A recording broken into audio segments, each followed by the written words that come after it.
Hello, everybody, and welcome to this episode of the Calypso Cigar Review Podcast. Wait, what? Yeah, that's what we're doing, right? episode number 57. 57 of these. How would you say that? I'm forgetting.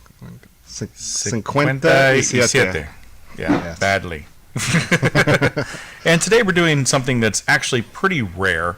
I got to give a shout out to Gary Griffith from House of Emilio. Yes. We've been talking back and forth on Twitter and Facebook. He's digging the show, and he said he was going to send us some samples, and I assumed that he was going to send us, like 3 of something. Yeah. Sent us like 20 samples. Good. Thank you, Gary. Crap ton of different cigars to smoke, and most of these are really hard to find because the thing with House of Emilio is they are the quintessential boutique. They are the brand. Definition. Yep. The guy owns 26 shops, started his own line. He actually started at the shop as like a lowly employee and worked his way up and decided to start his own line. And now he's given back because he's had a lot of success with the Emilio line, and he started basically to produce for new up-and-comers that he has faith in, like Ezra Zion and Bodega and all these guys. Yep, so absolutely. This is one of those lines. It's it's called the La Musa, which is the Muse, and there's only about 150 boxes of this thing made. And this is the Melete, which is basically one of the original 9 Greek muses. Nice. And it was named after his personal muse. So that's cool. Okay, cool. So there's some history there. So as far as what this is made of, it is basically one of those mystery cigars that is Nicaraguan through and through. But that's all they say. They don't say where it's made or anything. So it's one of those proprietary blends. Yeah. Okay. So it's a 7x40 and beautiful looking cigar. Yeah. Almost everything I've had from House of Emilio has been great. So looking forward to this. Like the Ezra Zion stuff. I love the Emilio AF1 and the AF2, which are both AJ Fernandez, which are great cigars. Right. Our Monte Cristo cutter donated from Altadis and Eddie Gavito. Thank you, Eddie. And Altadis. Ooh, a little crunchy, but I think we're okay. I've had these in the humidor for about 3 weeks, something like that, probably. I would say. Yeah. Somewhere in that range. Once again, another Lancero with a good draw. I'm going to disband. I just don't like bands. Sorry. Oh man, that's a sweet. Yeah, it's very sweet draw. and sweet leather is what I'm getting right off the bat. Yeah, big time. All right. Oh yeah, looking forward to this. Big fan of the Lanceros. You get more of the binder and wrapper versus the filler, so you get a lot more flavor than you do in the rest of the line. And yes, it's a thin cigar, and a lot of guys want to be manly and have the large ring gauge, but this is really where the flavor is. You want the flavor of a line, you go for the Corona and the Lancero. Yep. Wow, waftage, big time waftage. Boy, I cut that thing at a total angle. Look at that. That's how you're supposed to cut it, man. That's good. But I wasn't even trying. I'm just a pro. That's really sweet right off the bat. Sweet pepper. Yeah. Damn, that's tasty. Wow. Very All right, I'm a fan. It was a good show, Brandon. See you later. All right, we're gonna cut off and just smoke the rest of this. Yeah. It's funny because when you really really love a cigar, you don't want to do anything but smoke that cigar, man. And I've actually done reviews sometimes. Like I'll sit in my backyard and just do a quickie review, and I'll forget. Like I'll be into the second third, and I'll just be like, "Crap, I didn't do first third." And so I'm like, "All right, I got another one. I'll just smoke this one and do the review later." Yeah. And I like to typically smoke more than one of the cigars before we actually review it, but we got only enough for us to do this time, so yeah. I hate comparing cigars, and it's very early. But I'm going to compare it to something that I'm a fan of, so this isn't an insult in any way, shape, or form. It's a compliment. It's very Illusione to me. Yeah. Very Illusione taste to me. That's a good thing to be. Yeah. Wow. You getting any woody notes? Sweet pepper is what I'm getting. Sweet pepper. He's a pro. I'm not a pro retrohaler, I'll tell you that. I'm a pro retrohaler. I got the schnoz for it, man. I need to drink more so I get that bulbous nose, and then I can retro. Look at you, dude. I retrohaled the whole damn thing. Awesome. Love the burn. See, that's where I like my burn. My nose, not my muscles. I don't want to work out and get a burn. I want the burn right here, baby. Right there, center of my face. But not a punch. Right in the middle Cigars. of the noggin. Right in the middle of the noggin. Oh, You're man. getting that Illusione thing? I'm getting Yeah, it. totally. Yeah, tastes like totally Illusione. got the Illusione thing. Which, I mean, yes, Illusiones, man, they knock it out of the park so Yeah. much. It's hard to get a bad Illusione. Yeah. And, it's a little veiny, but again, veins don't care about it. Not toothy at all. Very, very nice. You can bear. You not can't real really. oily, but it's still got a nice wrapper. Yeah, there. can't really see the seams. I see one seam. That's really it. So, and Lanceros are really hard to roll. So, Yeah. that's a good thing. This is going to be an ass kicker. Yeah, it is. I mean, it's already got. I'd say it's medium to full flavored, medium body at this point. It's gonna get full body. Yeah. It's gonna get full body. We just ate, so that's good. Thank God. Yeah. That was a little, yeah. What's it called? Preventative maintenance. Yeah. Always, if you know you're gonna smoke a strong cigar, just to be on the safe side, eat a little something. Eat Doesn't something. have to Even be a if it's whole lot. just a Just cookie. something. Yeah. Just eat something. Something. Just to be on the safe side. You don't want to get tobacco sick. You don't want to get that feeling in your stomach where you feel like you're gonna throw up, and Ruins that the just ruins the whole experience. Yeah. It ruins it. Ruins. Ruin. Ruins. Ruin. We don't do enough Family Guy references. We do enough Friends don't, references. yeah, We don't I do know, enough right? Family Guy references. Why are you saying it like that? And we are pairing today. We've got a little water, and we've also got the Rebecca Creek, Texas whiskey. Very nice. which has a very caramelly flavor to it. Yeah, you don't get that bourbon. Bourbon's pretty mild to begin with, but every now and then you get a little bourbon bite. This doesn't have any kind of a In the bourbon cheaper bite at all. bourbons, like, for me, there's a difference between cheap bourbon and expensive bourbon. The difference really is the smoothness. When you Yeah. get into the cheaper side of things, like say a Bullet, you're going to get a little bite to it. Yeah. But Bullet's still a very good bourbon, especially for like $20 a bottle. That's a great bourbon, but it has some bite, so it can Yeah. use a little water. Yeah. Rebecca Creek, don't need the water. It's very smooth, very caramelly. It's got a little floral note, kind of lilty in the back, but not And really it really there. matches well with this cigar so far. So I wanted to talk about something. Okay. 'Cause Because we I've had- got something to talk about, too. Okay. We both have things to talk about. What? On a talk show? I don't believe it. What is that all about? Unbelievable. Uncanny is what It is. So we had the guys on last week from Mad About Movies, and we did the top, 20 or whatever the heck movies for 2013. I wanted to talk about the worst ones because nobody talks about that. Okay, and I want to say something real quick. I hope they're listening. Okay. They gave us a shout out, by the way, on this week. Yeah, I did see that. Oh, on their actual episode? I just saw it on their website. Yeah, on the episode, yeah. I'm very remiss because we do not do show prep. And I wished I had done show prep on that one. Because they're huge fans of The Office. They're huge fans of Curb Your Enthusiasm. And we could have had a lot of talk about that. And I didn't know about it. We're going to be So- on their show. Yeah, so I want to and talk Curb and they're Office. big Gary Shandling fans, too. They love the Gary yeah. Shandling show. Well, yeah, which he's I was a Dream On big is one of fan. his- Yeah. And hell, a lot of the people from Gary Shandling show, or the Larry Sanders show, became friends. Yes, they They did. wrote Friends. They came up with Friends.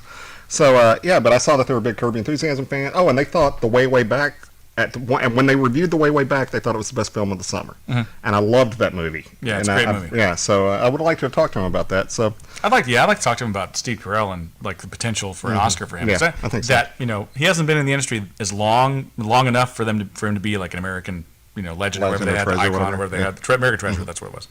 But I think he will be eventually. he's getting close. He really is getting yeah, close. he Okay, is. so what do you want to talk about? Well, we got the top 10 worst movies. This is from Screen Crush. Okay. Oh, our video looks to be hanging here. There it is. Okay, it's back. So this is what they ranked as the top 10 worst movies of 2013. I want to see if you've seen any of these. The number 10, After Earth, the one with Will I've Smith not and his seen it. son. No, I don't watch Will Smith movies anymore. I just out on them. You're racist. Okay. No, that's just crap. What was the one, iRobot or something? Yeah, I With remember. Jason Bateman? No, the one where he was a Jason superhero. Bateman. No, the one who was That a was superhero. I Am Legend. No, not I Am Legend. Hancock. Hancock. Yeah. After that, I was out. Anyway, go ahead. He still does the small drama movies, but he's not a good enough actor to pull off a drama. Right. I don't think. I don't But- think so. Go ahead. So After Earth, my daughter saw it. She said it was horrible, so Okay. I'll go with that. A Haunted House. I didn't even heard of that movie. Saw it. Well, started it. Really? Bad? Eh. Yeah. The Host, which was awful. What's the host? That sounds It's real a familiar. it's based on it's like one of those tween novels. It's just awful. No, okay, I haven't seen that. Yeah, it's awful. I saw it because it's a tween novel. My daughter wanted to see it. We got through about half of it. We're like, I looked at her. She looked at me. She's like, "This is bad." I'm like, "I know. We have to watch the rest of this." She's like, "No." Grown Ups 2 was on the list. I would buy, but it should be on the list. Grown Ups 1 wasn't great. Yeah, Grown Ups 1 was a piece of shit, and it shouldn't have been. Only thing redeeming about Grown Ups 1, and I'm not even a big fan, but Kevin James was the only thing redeeming about Grown Ups 1. I thought he at least brought something to the table. Yeah, he was trying. The rest of them were just there for a paycheck and have fun. They probably, it's, again, and I've said this before, when you have a lot of comedians in a movie, it's either going to be really good or really bad. And this is one of those instances where it was a PG-13 movie. These are all R-rated comedians, so you know all the best stuff was on the cutting room floor. Exactly. Okay, what else? Yeah. The Big Wedding, which I don't know what that... Oh, that's Tyler Perry's The Big Wedding, pass. Battle of the Year, which was a dance movie. One of those things. So Never that had to heard be... of it. Scary Movie 5? There was a Scary Movie 5? I guess. I don't remember it. Movie 43, which I've heard has made a lot of lists. A lot of people I know like that movie. Yeah, and it's I've a been love or told hate. to watch, It's a love or hate. I heard the scene with Halle Berry is hilarious. I haven't seen it, so I don't know. But I heard there was a very, very funny scene with Halle Berry. Paranoia is number 2, and Getaway is number 1, which was one of those race movies with... it had...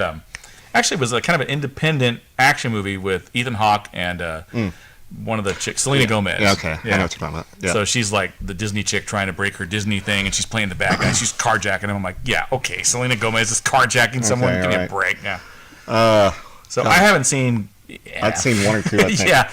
You know, that's... Haunted House, I remember seeing, or starting. What's the worst movie I saw last year? You know, the years are starting to run together now. I don't remember As you get older, that happens, yeah. I did see some stinkers. Well, we saw a bunch of stinkers because we were doing it for the show, so that's a different deal, yeah. Movies I would never have watched to begin with, but damn. There's other ones that made other lists as well. 47 Ronin, which was the Keanu Reeves, I'm going to do Kung Fu again.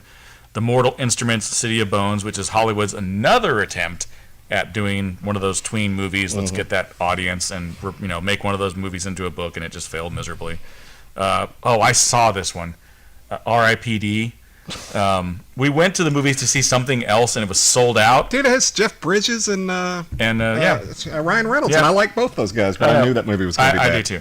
And it was sold out. We actually bought the tickets. We went to sit. There was nowhere to sit, and they're like, "Yeah, we're sorry about that. You want to get your money back, or you can go see something else?" I'm like, I want my money back, and I want to see something else. Like, well, just let's see something free because you sold us tickets, bastards, and I bought them online even. So it was like I got them early enough. So they let us go see R.I.P.D. free, and it was worse than it. It was bad for free. I mean, it was bad.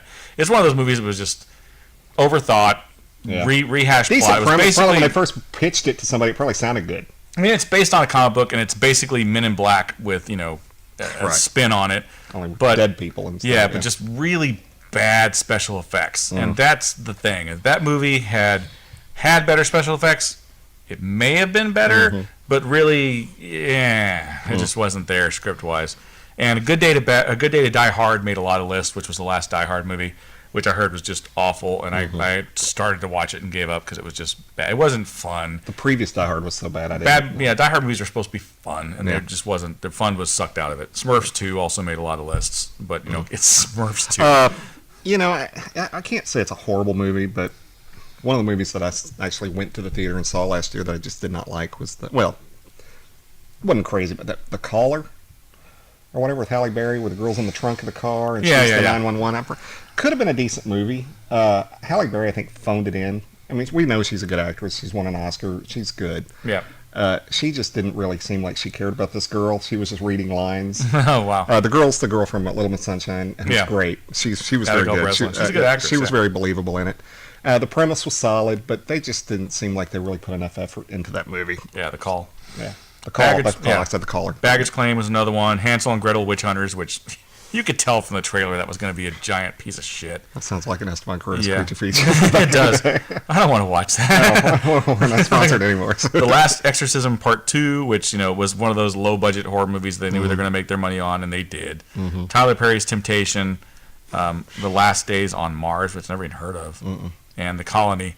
And I actually kind of like The Colony. I saw that, yeah. But it's one of those low-budget, Well, M. Night Shyamalan didn't do a movie last year, so he didn't make the list. Yeah, So it's, that's the thing. They down a lot of the low-budget horror flicks, but I like a lot of those because they actually have character development, which is something you don't see in movies anymore. Right. So, and I always have a soft spot for the low-budget horror film. That's just my niche. I don't like everyone I watch, but I like to go there. And experience it. I like it when they actually put the effort into the script and they make you, and that's the thing there was talk about this too, is that they make you care about the characters before they die. Yeah. And very few of them do that, but when they do, it's actually a decent horror flick because you actually get invested in a couple of the characters. Yeah. There's always the asshole you want to see dead that usually makes it near the end, and then there's the one person that's a really good person you know is going to be the hero. And when they kill that person early, it's kind of cool, you know. Right. So there's that formula that they follow. But when they actually put the effort in and give them decent lines and give them a little bit of banter and the actors are connecting, it's not a bad movie, you know? And master of segue again. Okay. And one of the movies that we watched last year, didn't come out last year, but we watched last year that we really loved was Splinter. Yep. And because it did all those things. You cared about the couple immediately. And then you end up caring for the bad guy. Yeah. Because they're stuck in the situation. And that's one of the reasons why that movie stuck out with me. Yeah. And my segue is, we're both Jill Wagner fans, and we want to see her act more. Yeah, she needs to act more. And really so I went on her IMDb page, and there's a movie that I'd seen on her page years ago called Shifted, and I don't know what it is. So I went on Amazon and found it. Okay. And I thought I'd buy the DVD. Well, you can also rent it on Amazon. You could watch it right then. I thought, oh hell, I'll just do that then, because I didn't really want to buy this movie, and it cost like $9 to make the movie, and I was going to spend $15 to do it. Anyway, it was her first acting role. She doesn't get a lot. She's like in the first 15 minutes, and she's got a little bit to do. It's this guy, he's this wealthy guy who loses his job. He's got a hot model girlfriend, that's her. Okay. And, she's wanting the diamond rings and the shit, and, they're going to move in together. Well, he loses his job. So he's now wanting to move in with her. Well, she's like, no, you're supposed to be the money guy. So she kicks him out, and that's about the end of her extent in the movie. But the guy who's the main actor, he wrote and directed it, Michael Madsen, not to be confused with Michael Madsen. He wrote and directed it, and so the movie's okay. If they'd had better actors in it, he's terrible. I know he wrote and directed it, but he's not a good actor. Jill was early. She's very green in this movie. She, from Blade to Splinter, is such a big jump for her as an actress. But the main character woman was a lady, and I forgot her first name. But she's Scarlett Johansson's older sister. Oh. And she's only been in like 10 things, and none of them were big. But she was acting before Scarlett even was. Oh, really? But she's nowhere near as good looking. She's not a bad looking woman. But the thing I want to comment on this, other than it was cool to see Jill early, and she's wearing low cut outfits the whole time. So you can see lax cleavage and everything. It's very cool. But I bought it on Amazon, and I was watching it up here on Wi-Fi, and our Wi-Fi up here is kind of sketchy. Yeah. And so a couple of times the movie stopped and it buffered on me a couple of times. Well, just yesterday, I got an email from Amazon. It said, we're refunding your money for the movie Shifted that you rented because we noticed that you had technical difficulties watching the movie. So here's your full credit back. So wow, kudos to Amazon. I don't know. They didn't know whose internet it was, what caused this, but they saw that there were issues and they refunded my money. So that's cool. Pretty cool. That's very cool. Yeah, so I got to see it for free, which is about what I wanted to pay for it. But I'm glad I saw it. It was cool to see her first movie thing. But yeah, she got a lot better time she got the Blade role. Yeah. Much better. But she didn't have much to work with either. That dialogue was terrible. It was like, when are we going to Maui? Really? That's your line? That's what you're giving her to say? But yeah, so... but yeah, I didn't know Scarlett Johansson had an older sister, and she was in this movie. No idea. No. Yeah. That's news to me, man. Yeah, me too. Yeah, so I mean, there's, for every good movie, there's probably 5 bad ones, and, I think that's probably why Hollywood's putting out less and less each year. It seems like they're, kind of really putting out most of the movies in the summer and winter, and then there's a couple scattered throughout the year that are mostly independent films or ones that they bought at Sundance or whatever, so, and those tend to be a lot of the better movies. Yeah, they're the ones I lean towards. Yeah. And we talked about, the good stuff for this year. Way Back was one of the best. And it got minimal release. It didn't get hardly any, but it did well for the limited release it got. Her was great. I like Dallas Buyers Club better than you did, but you liked it as a movie. I liked it. I just don't want to see it again. I would watch it again, but those are the. I would watch Killer Joe again before I'd watch Killer Joe again. I'd watch Mud again. I'd watch Mud again. I'd watch the other one, the Paperboy, which you still haven't seen. I still haven't seen that. No. Scott Glenn looks so old in this movie. I didn't even realize it was Scott Glenn. I IMDb'd because he looked familiar to me. And I was like, that's Scott Glenn. Yeah, wow, he's really aged a lot.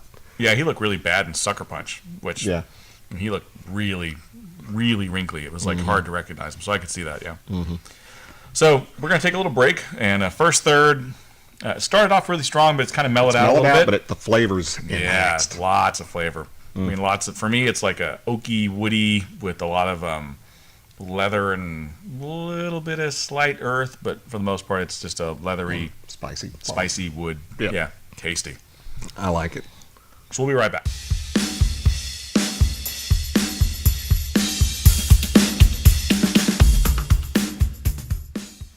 Nice. All right, we're back for the second third of the La Musa Melete. Look at that burn. Or Meillet, or whatever the hell you want to say. It might be French, I don't know. Great burn. It's French. A lot of flavor. God, I love Lanceros. Mm-hmm. You know, there's a guy I really want to get on the show, 262 Lanceros. I don't know if you had the 262, but you didn't have Lancero. That Lancero was off the charts. I thought I did. No, he sent you Robustos and stuff like that. He didn't send you the Lancero, I don't think. Oh, the 260. Yeah, you're right. Yeah. But his theory is he wants to convert people to Lanceros, and I love that. So I would like to get him on the show. Yeah, that'd be cool. Yeah, we wanted to order the cigars, so just quit calling us and checking out. 262. Come on. Listen. Hey. Yep. Come on. I'm gonna we can't do your job for you guys. I'm gonna do the at Twitter on the 262 thing, so you can listen to it and be like, oh crap. No, this is a flavor bomb. It is really. Yeah. I'm very happy with the cigar. I'm getting some really sweet notes on it now too in the second third. I mean, I'm almost at the last third really, but it's getting kind of sweet on it. It has sweetness, but the pepper's still there. The leather's still there.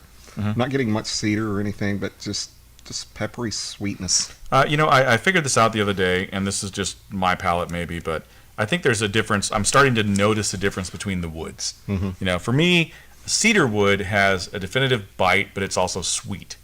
And an oaky wood is just wood. It tastes like wood, but it doesn't have that sweetness. And that's what this has to me. It's kind of an oaky wood, where it still has a little bit of a wood flavor. What you would, when you go to like Home Depot and you smell wood, it's like that. Smell the wood, smell it. That's what it is, but it's not that. You're holding back a laugh, man.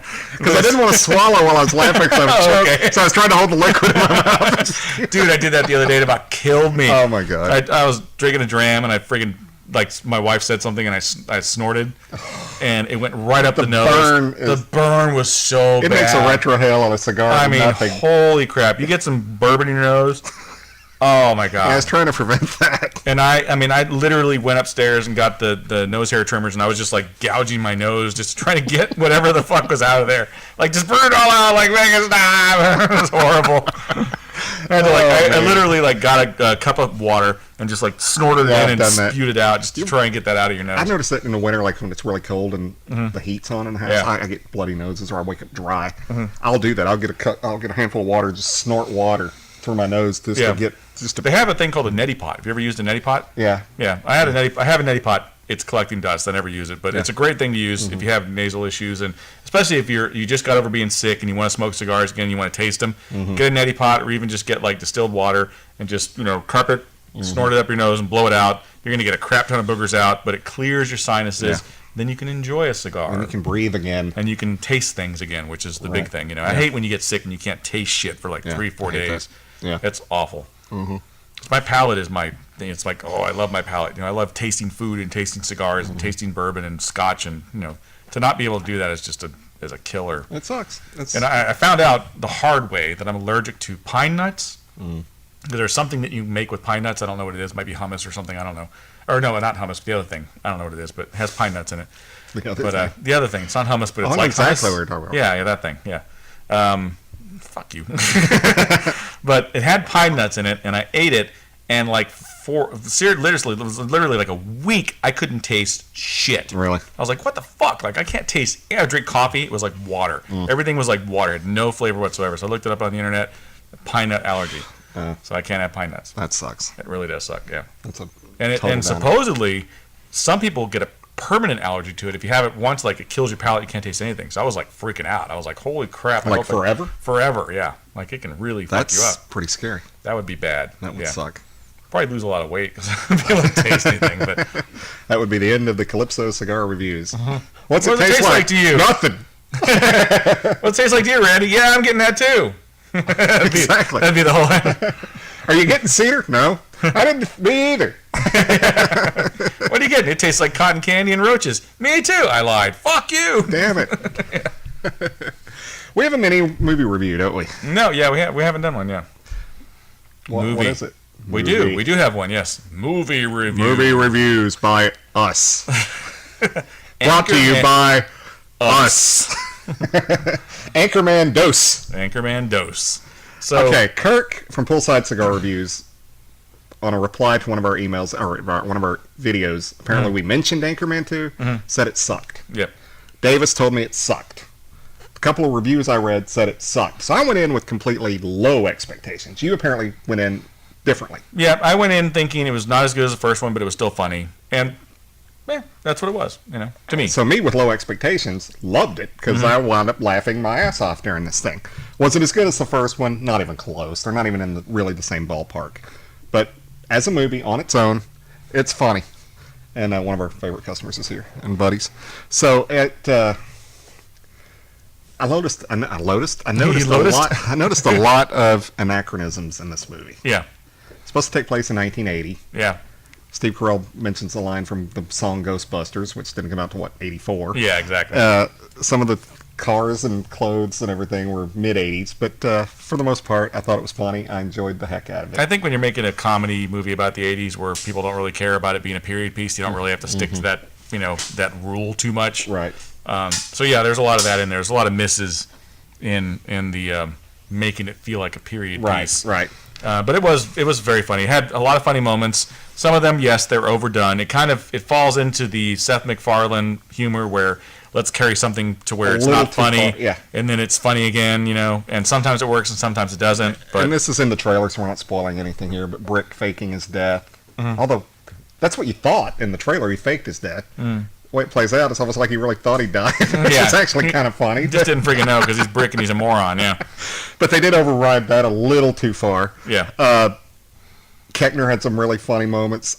Okay, I have to talk about one scene. We won't go into details. Spoiler alert. But the whole Paul Rudd condom thing was hilarious, and some of the taglines for some of these different condoms was so. It was basically funny. it falls into the sequelitis theory, which is if something worked in the first movie, let's rework it and put it in the second movie. So in the first movie, it was the whole Sex Panther cologne thing. Right. In this movie, it's the condom thing. Right. But it's okay if it's funny, and it was freaking funny. It was funny. I was laughing a lot at that. Yeah.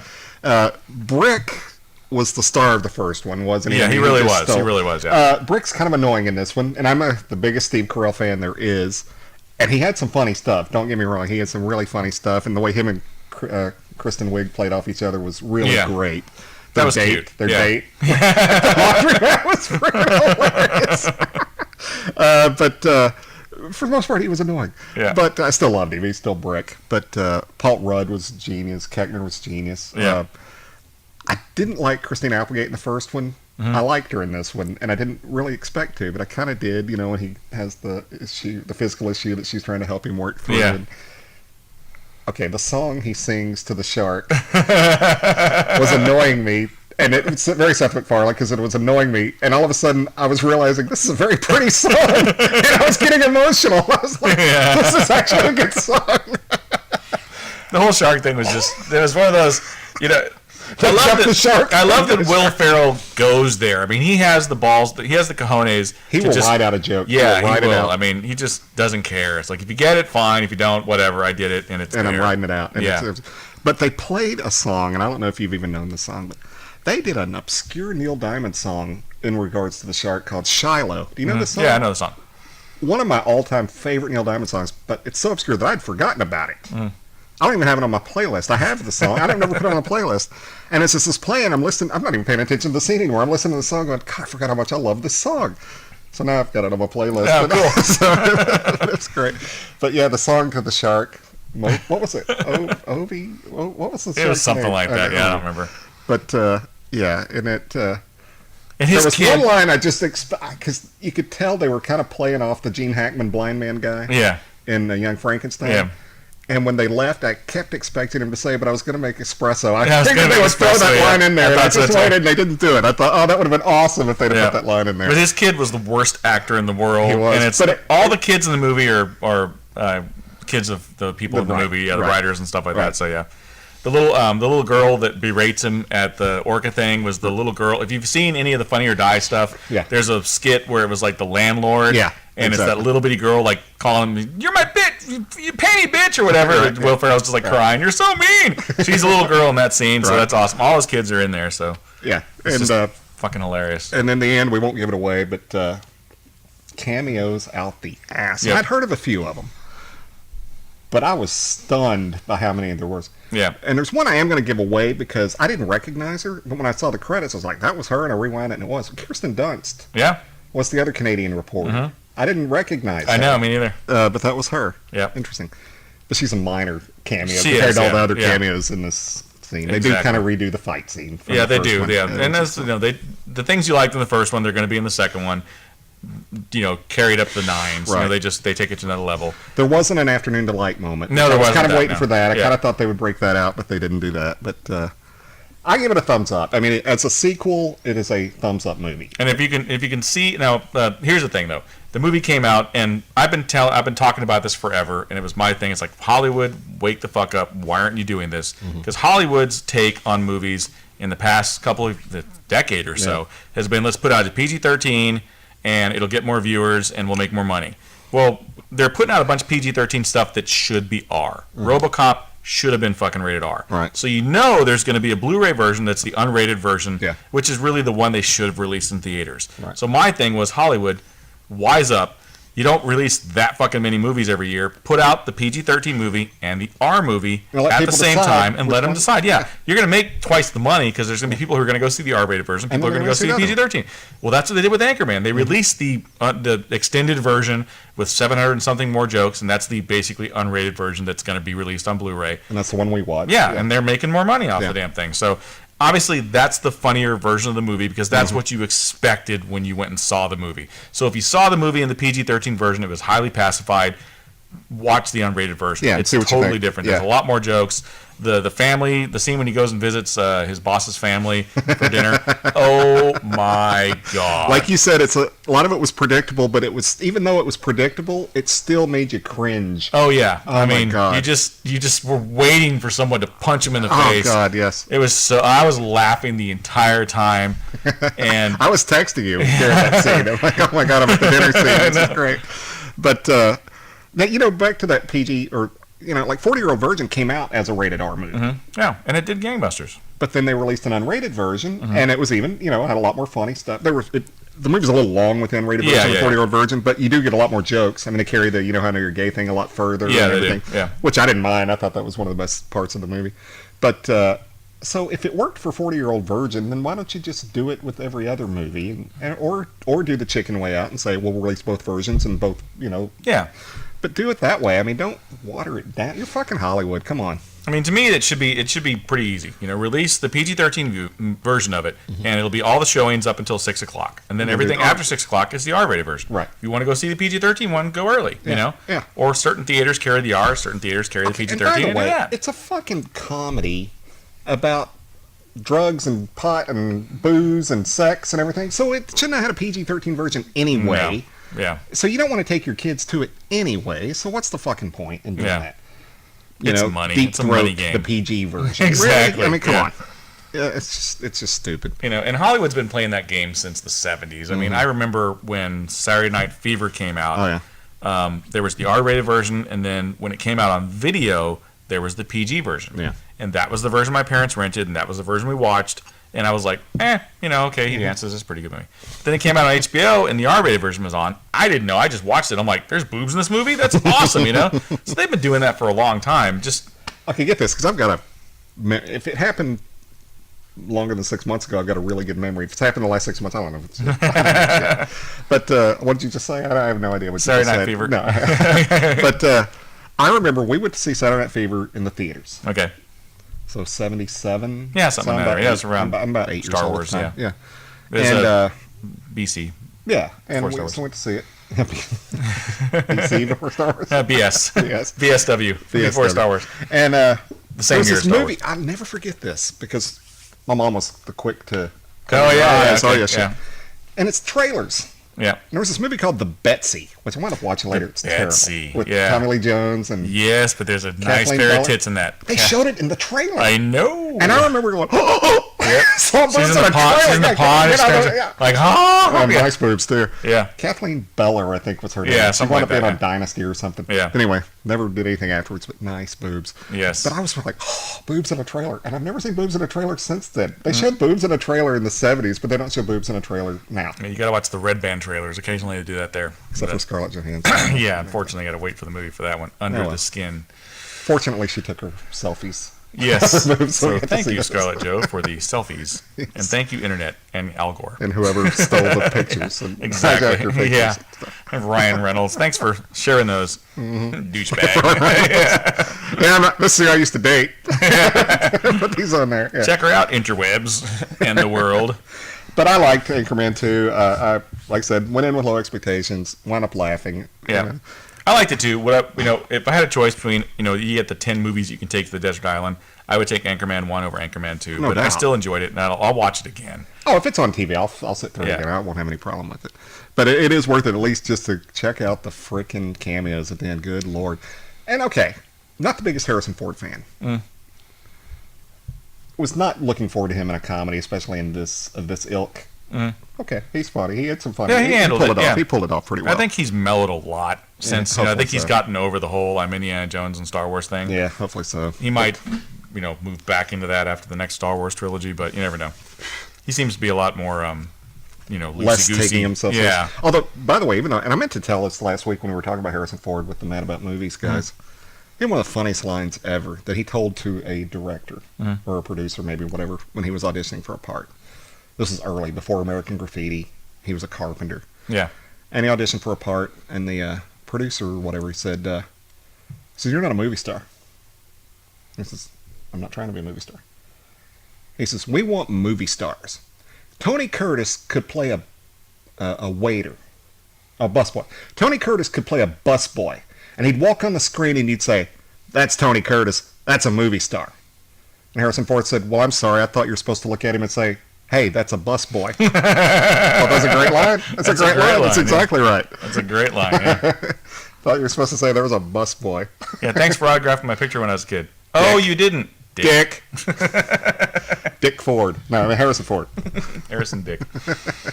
But, yeah, so I liked it, so Yeah. I'm happy I saw it. I dug it too. I'll watch it again, probably pretty soon actually. But it's worth a laugh, and if you can make me laugh, that's a good thing. And I'll give Steve Carell credit too, because talking about a man in Hollywood who is so unaffected by his fame, he really is. He's the same guy he was before The Office. And Will Ferrell told the story that they were hesitant on Anchorman 2 because they didn't think they could get Steve Carell because he was bigger. He was bigger than Will Ferrell was at the time. And so they said, well, let's call him anyway. And he was like, yeah. I mean, he just didn't even hesitate. He's like, why would you even ask me? Yeah, I'm in. It's like, so he just was like, no, he didn't care. I mean, the last few movies haven't done that well, but he's still riding pretty tall. Yeah, he is. And I still predict Oscar within 10 years. I think so too. Yeah. I think so too. Yeah. I saw that movie with Tommy Lee Jones and Meryl Streep. Yeah, Hope Springs or Hope something. Springs, yeah. And he was just the psychiatrist. He was excellent. He was great. He was excellent in that He part. wasn't Steve Carell. He was the psychiatrist. He was the busboy. He was. He just did pulled his role, and it was and it's because you see him on the screen, you're like, oh, Steve Carell's gonna be funny. He just played it straight, played it serious, know. And he's still funny because he's Steve Carell, but it's Yeah, they give him a little line here. Yeah. And like the way back, he was a dick. He was a total dick in that movie. Yeah. And he was believable though. Yep. And you got Looking for a Friend at the End of the World. Also, have you seen that? Yes. Yes. A very underrated. Yeah, movie. very underrated. I thought that movie was great. But he does, and he's smart because he does the smaller roles that are going to give him a little bit of stretch room, and then he still does the big budget stuff. Yeah, the big budget stuff. Yeah. I remember a couple weeks ago I was watching Crazy Stupid Love, and I texted you. Have you seen? Because I'd forgotten that I really liked that movie. Texted me, you're like, no, a lot of people told me I'd like it, and then you watched it the next day. Yeah. Great movie. Yeah, great movie. He movie. hit so many notes in that movie. He's Carell in a lot of it, but he's also a broken Carell in a lot of it. And the broken Carell was very effective, and I think Carell's he's upper echelon with me. Yeah, he is too. I have a bigger man crush on Carell than I do Costner. Yeah. It's good to know. Mad about movies. Listen. See, they like Carell though. But no, it's and that's the thing is Ryan Gosling. Everybody's all high on him in Hollywood. It's like, oh, he's the new best handsome guy. I don't like him, but I thought he was great. He was good in that, and he was good in Drive. But it's hard for me to take him in a lot of other stuff. So. Back to our worst movies of last year. Okay. Look at that ash. I wanted to like this movie. I made a girlfriend of mine go with me to see this movie. She was in town for a short time. I said, we got to go see this movie. The Place Beyond the Pines. Yeah, that movie's a beating, man. Looked like my kind of movie. The trailer was awesome. The reviews were, I'm in. I wanted to die watching that movie. That movie is over. I don't even know if it's over yet. I think we left it. I don't know. That movie was terrible. Did you watch it? I did, unfortunately. Did you think it was ever going to end? No. It kind of like Blue Valentine for me. I mean, Blue Valentine was a beating, too. God. And everybody was talking about that. Great performances, yes, but at some point, you don't want to be with those characters anymore. Ryan Gosling was great in it. I can't remember who the girls were in it, but they were good. But the movie just never ended. Yeah. There's such a thing as a slow burn, and there's just too slow of a burn. Yeah, exactly. Slow burn and get somewhere. Yeah. Like this is doing. Exactly. Yeah. That movie got nowhere. We're about at the end of the second third. What do you think? You have another one? Yeah, digging it. It's awesome. Hey, Gary, we'll take some more. We haven't smoked your other stuff, but we'll still take some more of these. No, this is good stuff. Freaking delicious. All right, we're going to take a break. We'll be right back for the last third of the Musa Melete. Mattel? Melete. No, it's not Mattel. La Musa, we're going to call it that. Lancero.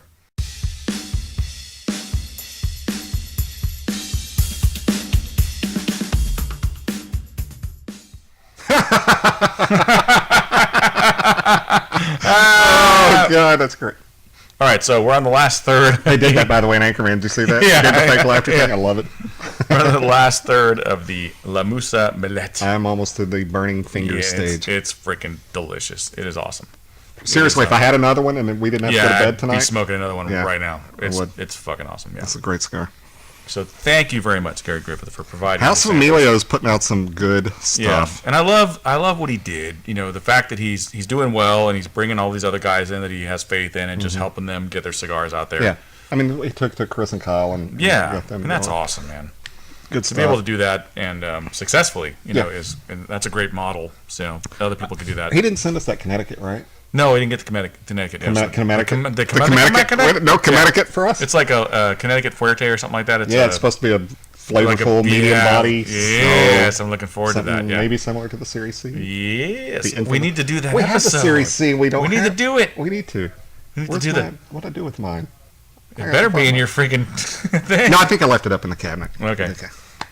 Yes. I got mine. I almost grabbed it the other day. I was like, oh, Hoy the Nicaraguan. Oh, I can't smoke that yet. Yeah, we need to do that. It's probably aged all the flavor out of it. Yeah, it probably has, but I really do want to do like a Viking burial scene, like get a little thing and like put the stubs on there with the logo and just like push it out and set it on fire. Last one. Yeah, kind of cool. And for our international listeners, God, I can't even talk right now. If our international You're doing listeners, great, man. Just keep going. Shut up. Thank you, Matt, about movies. If you guys have any of those out there, because I know they're still in the international market, they're still out there. Yeah.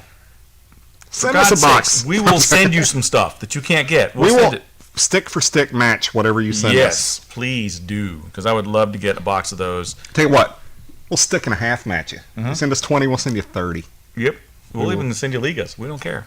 We'll send you some good stuff. Yeah, good stuff. Good stuff. I still got that young Frankenstein arm. I haven't got the tan. This is ridiculous. Look like Weekend at Bernie's smoking a cigar. So it's supposed to stay decent weather I hope. Texas. Who knows? I mean, we seriously. We probably will get one more snowstorm. We usually get one more at the end of March. Hope not. You know we do. My grass is growing already. I need to get a freaking mow job on my freaking yard already. I don't want to do it myself because someone will say this. Someone will come try to hire you. How much you charge? Motherfucker, I live here. Look at that. Look at that. Sorry, I don't know why that popped in my head. Because you're a dick. I know. But last third, it's stronger. But also, I don't know if you're getting this at all, but I'm getting like a sweetness. It's like an underlying... I've had a sweetness the whole time. Yeah, but it's like, it was really sweet at the start, and then it kind not of trailed a blondie off. sweetness, not a No, it's sweetness. It's like the sweetness on the lips, and it's got some flavor to it. This is one of the best blended cigars I've had in a long time. Yeah, I agree. It's a very good cigar. Yeah. Waftage even while it's sitting there. I know. That's crazy, right? And with this much left, I've got a lot of waftage. Yep. I want to kill Todd for giving us that expression, waftage. Our listeners are like, would you quit mentioning waftage? I've already copyrighted it, guys. You got to stop using it, or you got to pay me 5 cents each time you use it. Yeah. That's good stuff, though. That is good stuff. So yeah, Anchorman 2, definitely give it a watch. If you haven't seen it, should be available on VOD or download or whatever at this point. And there's a Will Ferrell movie that a lot of people didn't see because it was in Spanish.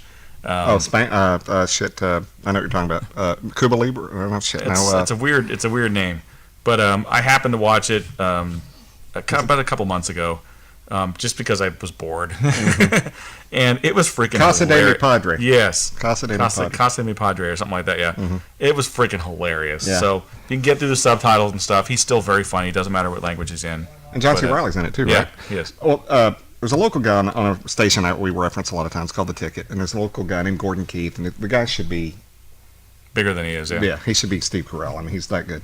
Well, he's not that good, but he's pretty good. And because he also works for the ABC affiliate here in Dallas, and so he does movie reviews and he does movie interviews and such. And because the way it all lined up, he had to spend an entire day with Will Ferrell promoting Casa Mi Padre. And on his TV show, Ferrell got Gordon's humor right off the bat, and they played off each other incredibly. Oh yeah. And there's this one scene where like Ferrell's like, "Can we show the poster?" And they beat that horse to death, and it's freaking hilarious. But go on YouTube and type in Gordon Keith, Will Ferrell, and watch that video. It is so funny, and it's so cool to see two real comic genius guys blend, and they got each other. It's so funny. But Gordon kept tweeting all day and whipping Will Ferrell's ass. He's beaten down by me and everything. But you never got that. You can tell Will Ferrell thought this guy was hilarious. Yeah. So it's got Will Ferrell. It's Casa de mi Padre. Yeah. And it's only got 5.5 on IMDb, but IMDb people. Yeah, stupid. whatever. It's got Shawshank Redemption's the number one movie on IMDb, and I love that movie. But it's not the greatest movie of all time. Oh, okay. So I'll get to a separate issue on that. Okay, so Will Ferrell, Gael Garcia Bernal, who's usually a drama guy, but he's funny in it. Nick Offerman, who's awesome on Community. So yeah, I mean, it's got a great cast, and it's funny. You just got to get past the subtitles and stuff. And from what I understand, the DVD's got a lot of extras on it that are really funny too. So I haven't checked it out, but he did a movie that, to be honest, Luke Wilson should have done. It's the vein of movie that Luke Wilson's been doing, like Everything Must Go, or something. You know what? Yeah. I know what you're talking about. Yeah, where he plays a serious role where his wife leaves him, and she throws all his stuff on the front yard, so he decides to live in the front yard. Yeah, based on a true story apparently. Dark movie, still somewhat funny, but very dark. And Will Ferrell, once again, is an actor. Yes, he's a funny guy, and that's what he likes to do. But he can act, and he was very good in this movie. But all through the movie, I kept thinking, this actually should be a Luke Wilson movie. It's really the kind of movie Luke Wilson does. Yeah. But it was a very good movie. But it's nice for him to stretch, too. Yeah. I mean, I don't think he's going to be an Oscar guy like No. I think Pharrell will be. No. But he can do Carell, drama. I mean. Carell, yeah. Steve, what did I say? You said Pharrell. Pharrell? Pharrell. Yeah, as in like the singer, yeah, Pharrell. Yeah. Who I like a lot, by the way. But so yeah, I mean it's he's got some chops, but he's not a comedian. I mean he never did stand up comedy. No, never did. He just happened to get a role on Saturday Night Live, and speaking of which, I'm going to touch the old page again real quick. Everything Must Go is what it was called. Everything Must Go. That's what I thought it must be. I remember watching Johnny Carson one time, and Tim Conway. He said, "This is a new stand-up comedian. He's blah blah blah." And the guy comes out, it's Tim Conway. He's a funny guy. We all know he was funny. Yeah. He'd never done stand-up. And he wrote a stand-up skit just to do on The Tonight Show that one night, and it was hilarious. And Johnny was very critical of stand-up comedians because he was one. And he wanted, if he liked you, he liked you. And if he didn't like you, he didn't like you. He had Johnny Carson crying. And I wished I could find the video of this because Tim Conway had Johnny Carson crying on the one time he did stand-up. Nice. So I'd like to see Will Ferrell try to do that, come out and do a stand-up one time and see what he's got. Because I bet he could do it. Yeah, I bet he could, yeah. And pull down his pants. Nobody likes to show their ass more than Will Ferrell does. He really does, yeah. He really does. He's an okay, so if man. Anchorman 2 was a thumbs up for what it was, yeah. If Step Brothers 2 is even close to Anchorman 2, I won't be happy. Oh, yeah. I love Step Brothers. Step Brothers is awesome. Is great. I mean, out of the ones that they've done together, I really wasn't a big fan of Talladega Nights. No, it had its moments. Like that. It had its moments, but it wasn't great. The Baby Jesus thing was funny, but for the most part, I was Amy Adams was a doll in that movie. Good Lord. Yeah. But I wasn't a big fan of that. I like Step Brothers a lot. And what was the other one they did? Is there another one? Did they do another one? I don't know. Maybe it was just Step Brothers and Talladega Nights. I thought there was another one. Well, who knows? He might have been an Anchorman too. I don't know if he was. Yeah, maybe I think he was. I think he was. And he was hilarious. Yeah. May have been one of the random Cameos. But we don't know. We don't know. Yeah. Anything. We don't spoil anything on this show. Yeah, sure we don't. Okay. And freaking John C. Reilly, man, he does this character on Tim and Eric awesome show, great job. Have you ever seen his doctor? Yes. God, So he actually has a show of that now. I haven't seen it, but God, he is freaking hilarious, man. And that dude started off as a legit actor. He still does drama, and he's still good in it. I mean, I liked him in Chicago. I didn't like Chicago, but I thought he was good in that. Crap, but he was good in it. But what was the one where Magnolia? Where he was dating Marissa Tomei and the the one with him, Jonah Hill and stuff. That was a very good movie. Yeah, that was a great movie. Yeah, Cyrus, yeah, yeah, that was a good flick. Very good movie. But he was in For Love of the Game as the catcher, a serious guy. He was in that movie The River Wild with Meryl Streep with Kevin Bacon, and he was the bad guy with them. Yep. And he's just decided, fuck it, I'm going to do comedy, and he's great. He pulls it out. Yeah, he does a great job with the comedy. Yeah. He was in a movie with Jenna Fisher and Stifler, Sean William Scott. Yeah. The Promotion. The Promotion. Very funny movie. The one I liked with him. Let me see. It was him and the guy from The Office who took over after Carell. It was like a city name or something like that. Crap. Let me look at the name of this. I gotta find it here. Name. It was something like that. It was like, I gotta find it. Hold on. But I like Wreck-It Ralph for what it was for a kids movie. Walk Hard. He was great in Walk Hard. Yeah, he was great in Walk Hard. Who was great was Paul Rudd and Rock. That's one of the, I can't remember which Beatle. Cedar Rapids. That's what it's called. Great Cedar movie Rapids, with Ed Helms. Yeah, Ed Helms. Yeah. What name is he? That's a city name. Oh, that's the name of the movie was a city. Cedar name. Rapids, I thought you said the person's name. No, was the city. city. Yeah, Cedar Rapids. Yeah. Cedar Rapids is hilarious. John C. Reilly was a dick in that. He movie. was, but he was hilarious. Seeing the pool, so uncomfortable, but so funny at the same time.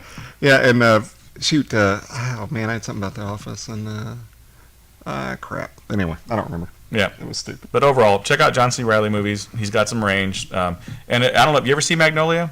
Yes. Yeah, with the Tom Cruise. Yeah, one of the last Tom Cruise movies I ever watched. Yeah. But John C. Reilly had this great.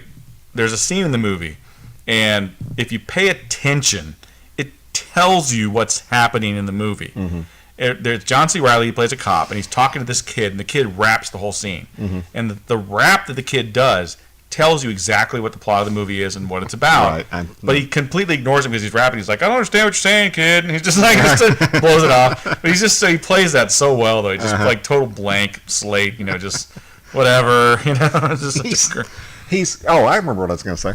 Okay, so we mentioned last week one of our favorite movies, Super, with Rainn Wilson. Yeah. James Gunn wrote that movie in like the mid-aughts. Yeah. And John C. Reilly was supposed to play it. He was supposed to play the Rainn Wilson part. And James Gunn was married to Jenna Fisher at the time. And The Office had just started. And the investor, because of Talladega Nights, John C. Reilly had to pull out of Super. So the investor said, well, John C. Reilly's not in it. I'm pulling my money. Oh. So James Gunn's like, crap. And he didn't have any money. And Jenna Fisher says, I'm working with this guy on The Office. They haven't even been picked up for their second season yet. So they didn't even know if they were going to have an existence. And he said, so she showed him an episode of The Office, and he's like, oh, yeah. And talking about Dwight, Rainn Wilson. He's like, oh, he would be good. I'm going to sit on my script for a couple of years. Yeah. And, of course, Office got big, Rainn Wilson got big, and he cast him. And they were already divorced when they made the movie. Mm-hmm. But he thanks her at the end of the movie on one of the credits. So thank you, Jenna Fisher, because of her recommendation of Rainn Wilson. And while I think John C. Reilly would have been awesome in that role, that's Rainn Wilson's role. That is his role. Yeah. If he did he could do 100 more movies the rest of his career. I think Super captured Rainn Wilson as an actor better than anything he did. He was so awesome in that role. Shut Up, Crime. It was just awesome. And it sounds cheesy when I say it, but it sounded awesome when he said it. That's such an underrated movie. If you haven't seen Super, you gotta see Super. It's oh my god, hilarious. It's dark comedy to the nth degree.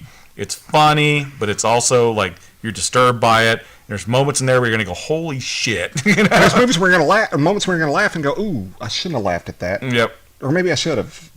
Should I have laughed? Yeah. You might even pause the movie to go, "Should I have even laughed at that moment?" Exactly. There's a religious element that I thought was very good because it didn't play one side or the other. It left it Yeah. open. If you're an atheist, you still would buy it, and if you're Yeah. a Christian, you would buy it. Yep. It was just very well written and well acted, and I Yeah. just thought it was Kevin awesome. Bacon's a dick. He's always a dick. And our buddy, but we never found that Bigfoot movie he was in. But what's his name? I know what you're talking about. Yeah. He was in Tombstone, Walking Dead and stuff. Yeah.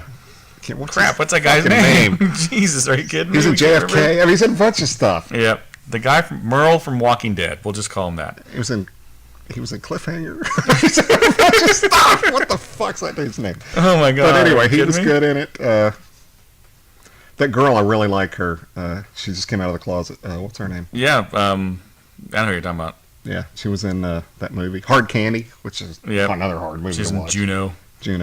Ellen Page. Candy. Ellen Page. Yeah. Hard Candy, boy, that movie was. That movie's rough. And I'm a photographer. I was like, That movie was like what was that movie with Farrah Fawcett? Extremities. That was like Extremities. Extremities to the Extremities. Michael Rooker. Michael Rooker. That's Yeah. right. We never found that Bigfoot movie I saw. That he No, was in, I but never he's saw in a him. Bigfoot movie. I saw him in a Bigfoot movie. Yep. Linda Cardinelli is in it as well. She's Total a babe. cutie. Yeah. Nathan Fillion. Well, James Gunn has to do Nathan Fillion. Mm-hmm. But Jenna Fisher did a movie, and you've got to see it. I'll find it for you. Called Lollipop. She wrote and directed it, Oh. and this was before The Office, and it's a mockumentary. Okay. And that she says often that she thinks that's why she got the role in The Office, was because she'd already had that mockumentary experience. Okay. Where she plays James Gunn's wife, and they decide to make the world a happier place because they're famous and they're wealthy. They have all these friends in Hollywood. And Linda Cardinelli is one of them, and the guy Jason Segel and everything. And so the way they decide to make people happy is to go to homeless people and give them a lollipop. Really? That's Wow. It's a Lolly Love is the name of the movie, Yeah. but that's how they did. They give them a lollipop with a inspirational message. Oh, This is supposed to wow. make a homeless person happy. It's so funny. Lolly Love. I will find that for you. You've got to watch it. I'll watch that for sure, yeah.